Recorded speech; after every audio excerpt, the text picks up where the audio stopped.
Hello, I'm Joan Capurro, and it's my pleasure to host this segment of the Marin Women's Hall of Fame. It's hard to imagine Marin County without the work of countless women shaping the life, culture, mores, and landscape of Marin County.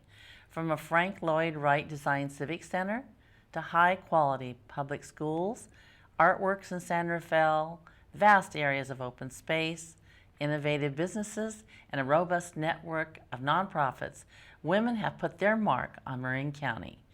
And Marin women's contributions go beyond our own county. Honorees have been in space, to the Arctic, created social changing films, served in the U.S. Senate, and even helped integrate holistic medicine with Western medical practices. Since 1987, the Hall of Fame has inducted over 125 Marin women of distinction. Claudia Asprer, who was inducted in 2014, or will be soon, for her work with Marin foster children. Welcome, Claudia. So good to see you. Thank you. Now this is all about your life. You were born in El Salvador and then moved to the U.S. when you were 14. Yes. So tell us a little bit about your life in El Salvador and the significant influences in your life from there. I think when I was growing up, my life was very happy. I didn't have a father, but I had a mother, and I had a long-standing family that I lived with. So I lived with my grandparents, and I think they were a big influence in my life. I think my grandmother was an angel, and I saw her. I probably didn't understand a lot of what she was doing, but I saw what she was doing. She used to feed the homeless when they came in, and anybody who needed help, she was there to help them. And I think that that was the beginning of what I am about today. Right. So I think that was a big influence for me, and it was just very happy. I went to school. I went to private school, and just was a regular child. Regular child. Having fun. Well, and I agree with you when you talk about it was what you saw your grandmother do, because you really teach children by what you do, and that's what you're doing now in your life. So yes. You have a fabulous story. So like many immigrants, you came to the U.S. without your parents, and you lived with a paternal uncle and his family in Van Nuys. What factors led to this decision to move to the U.S., and what were your hopes and dreams? Yeah, Yes. Well, my mother, she's a physician in my country, El Salvador, and I was born when she was 18 years old. So she was beginning to, to go to medical school. So when I was 14 years old, she had finished medical school and she was doing an internship, and they sent her pretty far away in a war zone. That time El Salvador was going through a really civil war, and it was very dangerous. So my mom didn't want me to stay at home with my grandparents because they were already taking care of 5 other children that my other uncle had left behind because he was in the United States too.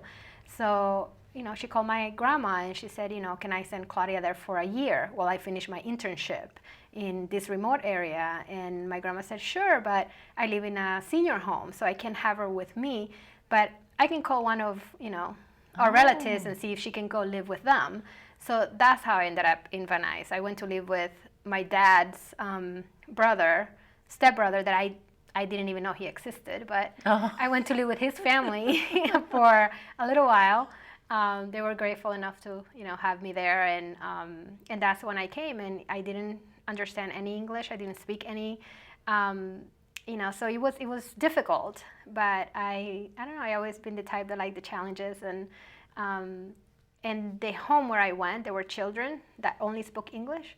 So it was really good because I heard a lot of English, and I saw a lot of TV cartoons, and everything was in English. They didn't. I think that was really good for me that I didn't go to a home where there was a lot of Spanish. So I was able to pick up on the English really fast. You learned exactly. I understand that. Yes. You were 14 years old. I was 14, so I was older. And it's harder sometimes when you're that age. But I think just hearing it over and over, at school and hearing it at home really, really helped. So did you like living in Van Nuys? And it was it was different. It was different. It was the valley, so I've never lived in a place like that. It was big. I remember just the boulevard was just really big, and the school was huge school. And you didn't have that where you were? No, I come from it was a private school, so it was really small. Right. So. Well, your mom was very wise. Yes. To do that for you. And we were very lucky that happened because of what you're doing now. Yes. So then you moved to San Francisco and you graduated from Balboa High School. Yes.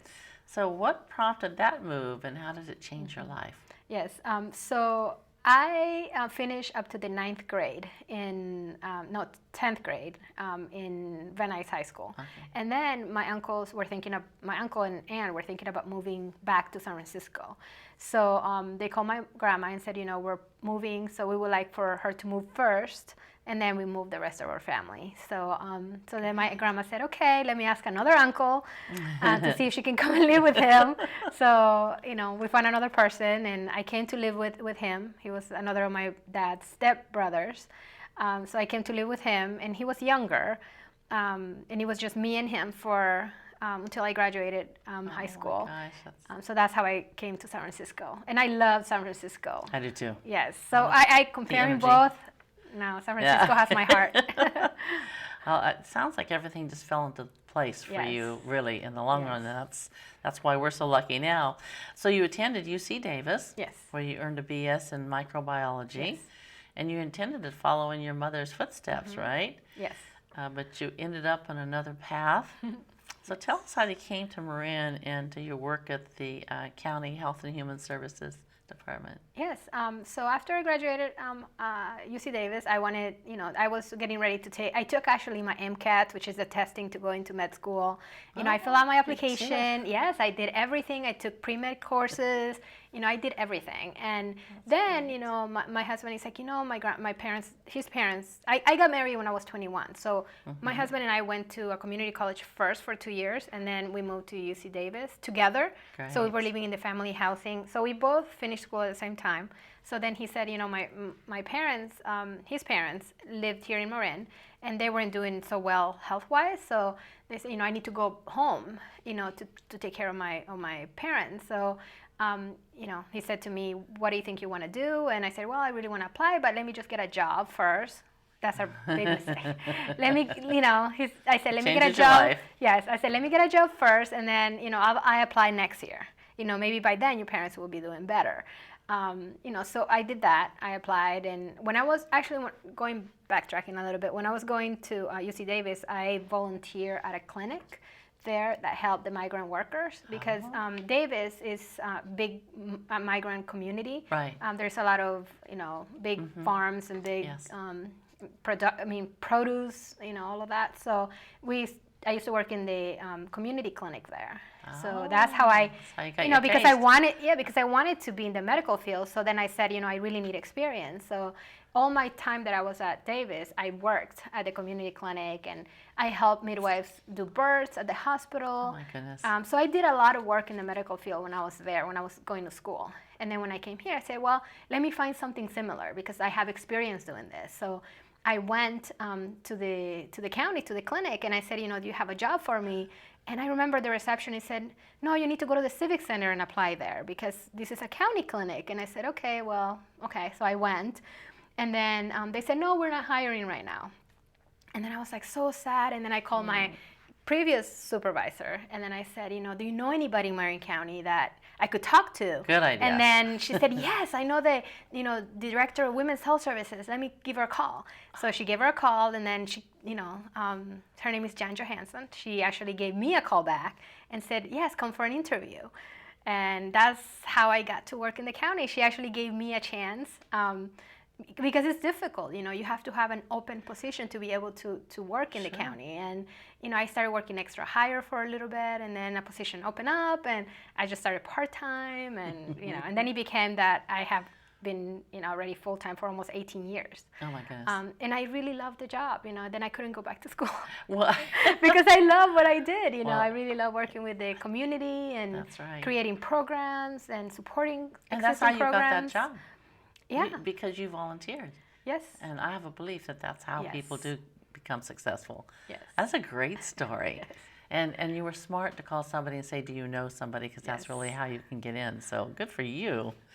Now, what is the Teen Tuesday Clinic and your role in it? Yes. So when I started working in Marin County, I noticed that the county didn't have services for teenagers to do their reproductive health, to talk about birth control and STDs, and to get education. So my supervisor and a lot of different people from the county got together and created the teen clinic. And it was a joint endeavor that we did with Huckleberry Youth Programs. Right. So Huckleberry Youth Programs was doing all of the mental health, all of the support with therapy and everything else, and we would do all the health care. All the medical care was done for by the county, Women's Health Clinic. Right. And so we worked together, which it was the first time that really we did something like that, where two agencies were co-working together in one clinic. So it was collaboration, yeah. That's so we started the great. collaboration with them, and it was incredible.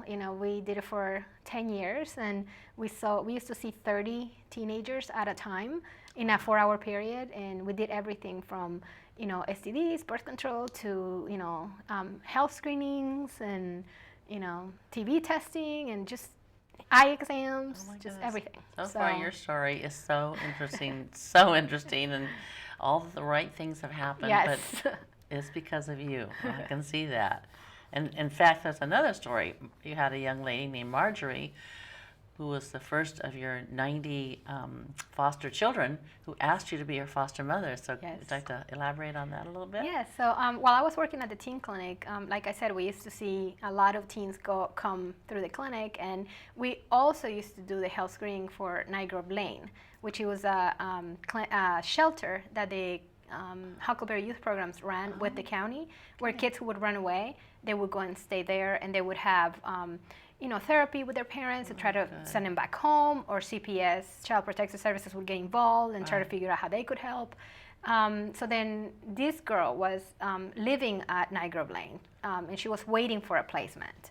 And she kept coming to the clinic. I mean, we were pretty much done with her care, but she kept coming every Tuesday and wanted to do something, wanted to work, wanted to volunteer, wanted to talk to me. She sounds like your daughter. Yes. So after probably 3 months, she asked me, she said, have you ever thought about becoming a foster parent? And, I was probably 25, 26 years old. And I said, no, no. Which 25-year-old would think about that? I said, no, I haven't thought about that. I'm thinking about my vacation in a month, And then she kept coming, and, I think you would be great. And, I want to go to college. And you went to college, and, you're Latina, and you're successful. And I want you to be my foster parent, she said. And I said, oh, my gosh, really? And so I went home, and I talked to my husband about it. And he thought I had lost it. He thought I was crazy. I mean, a lot of the times I brought work home, and I would always talk to him about the kids and, success stories and, the work that I did. And he also worked at the same clinic, by the way. Yeah. He also got a job at the same clinic. Oh, so he knew some of the stories. Yes. So, he knew what was going on there. And so then he said, well, let me meet her. So let me tell her how our house would be if she comes here, What a good husband. And yeah, but he thought he was going to go and scare her, really, and not have her come, He said, I'm going to tell her all the rules. I'm going to tell her what she has to do. And I said, okay. So, we took her out to dinner. And I remember in a napkin, he wrote, goal, Marjorie graduating college. And then he wrote, how we're going to do it. And my husband came from the military. Great. So he had a plan, right, for her, and said, this is what you're going to have to do, and this is what you're going to have to do, and this is what's not allowed, and what do you think about that? And she was like, I can do that, she said. Oh, she was probably living a dream just seeing that. Yeah, and she said, I want to do it, and we were like, okay, well, let's try it, let's see. And what a great young couple to do so that. that's how we started, that's how Marjorie came into our lives. And she's now 30 years old. I was just going to say, and she went to college. She went to college. She went to Dominican, graduated from Dominican, and she's done a lot of work in nonprofit. And She a foster mom? She's not a foster mom. She's not a foster mom. And I always tell her, I said, you're behind, but she does help me tremendously with the kids I have at home. She's a big sister, and whenever I have issues with one, I'm like, Marjorie, you need to come and talk to so and so, and is this issue, you went through it, come and help me. It all comes back to you. Exactly. When you do these things. She's on my back and call, for issues at my house. So yes. And you need that, especially what you're doing. Yes. Tell us about moving on up. Yes. So, I have been a foster parent for about 16 years. And after having so many kids come and go, and kids that I have that stayed actually in my care, because, some of the kids of the 90, some of them went back to their parents, some of them stayed with me, some of them got adopted, some of them went to their grandparents or other extended family. So of the ones that stayed with me, I started noticing that some of them, were not ready to go to a 4-year university where they have housing, they have food, they have that safety net still with a university, right? Yes. So a lot of the kids were not ready academically to do that. So they would have to go to a community college. Well, community colleges are not set up that way. They're set up for kids to stay home and go to a community college and be home, And these kids at 18, they have no home. So then I started thinking, like, how are we going to get these kids to actually complete college and still, have some kind of a family? So I created an organization with another 4 women that saw the same problem, and we got together and we sat and we talked and we made our business plan, and we had meetings every week, and we created Moving On Up. And Moving On Up is there so we can take away the barriers for all the emancipated foster youth, so they can continue their education, whatever that might be. Could be a degree in a college and then transfer somewhere else, or it could be just getting a 2-year tech degree, or something. So you find some place for them to live? Is that part yes, of it? Is that what it is. And we some have of them a home. you kept? Yeah. So I use my home and this other home to be able to provide housing for the youth, and they don't pay rent, so great. And they don't pay for food, and their main goal and for them is basically to go to school and move pretty quickly in the community college process, so then they can transfer and again be, have housing, food, etc. Well, it's great that you understood all those needs. It just doesn't happen, even in a community college, which we are lucky to have both here. Yes. You and your husband Roy have 4 biological children, right? Yes. It's boys, girls? It's 1 girl and 3 boys. 1 girl and 3 boys. And you're currently fostering 4 teenage girls. So how has the blend of the biological and foster children in your home impacted your children? Yes, I think it has been an amazing opportunity for them. I would think so too. I think that they understand a lot of social problems that a lot of maybe 10-year-olds or 13-year-olds might not really understand. I think they have, even when they were, when they were earlier, when they were born when I already had foster youth. So they had, to listen and they had to hear their siblings' stories. So they know about sexual abuse, they know about physical abuse, they know about abandonment, they know, and it has made my job so much easier, because they know they have great parents. That a lot of these children don't have. So every day they look at me and they're like, we love you, we appreciate you. And sometimes parents don't get that until they're away to college or they're older. So I'm getting that, feedback now, when they're little because they see it. So I think that's what it really has done to them. Well, you did something that I think a lot of families would feel that is scary and wouldn't be good for my children. And when actual fact is it's better for your children. It is because they, But you saw that. Yes, they've experienced so many other nationalities. I mean, we had girls from Pakistan, from Jewish backgrounds. So they have been exposed. They've gone to Jewish camps. With the Jewish kids, and we celebrate all the high holidays, and we do a lot of things that maybe if we didn't have that, we wouldn't do it. I wouldn't know about it. When your children apply for a job, they need to put some of this down because their experiences are going to work really well in business. Yes. So let's see. How about a moment or an experience in your life that you'd like to relive? What would it be and why? I think I would love to go back in time and be able to talk to my grandma. My grandma passed away when I think I was 19, and I don't think that I fully got a chance to talk to her and for me to really understand why she was doing things she was doing. I saw her do it, and I took that, but I think I would love to go back and ask her a bunch of questions, because she was my role model, and I feel like I got shortchanged because I didn't really get a chance to really communicate with her where I was in a stage where I could really understand. But for what it's worth, I think now I wish I could go back and ask my own mother things and she's gone now, and we all do that. You never can ask, and you don't think about it when you're young. So yes. But I guarantee you, your grandmother's in your soul. So you've done such a wonderful job. It was so wonderful to hear your stories and just to meet you. And you've had a lot of other experiences that have been pretty exciting too. So what would you advise women in our community of all ages to be fully engaged and support their community? What do you tell the children that live with you now about that? Yes, I just tell them that, it's good when if you're the type of a family that you have everything and you have, you're taken care of, that it's good to look at your neighbor. Because you never know what your neighbor is going through or what they might need, or find organizations that you can volunteer, that you can help other human beings, because I think if we all help each other, we can create such a better Marin. And that's what our goal is. If we can all create a better community for ourselves, it would just be so much better. And from helping little kids how to read, which is huge. There's a big gap, in learning right now in Marin. If you have a few hours, go to the school and help little kids that they don't get read to at home. Carrying babies that don't have parents at the hospital or in general, Right. I mean, it could be anything that you're interested in that you can help your community. And all of that would be so, so important. Well, there's nothing you don't do. If you see a need, I see you going out and doing it, and and you bring your friends into it, and you bring your children into it. You are the perfect model, in my opinion, to be in the Women's Hall of Fame. Thank you. Perfect. So just a couple other things of excitement that you and I have talked about that have happened to you lately. What about your TV specials? What are a couple of those?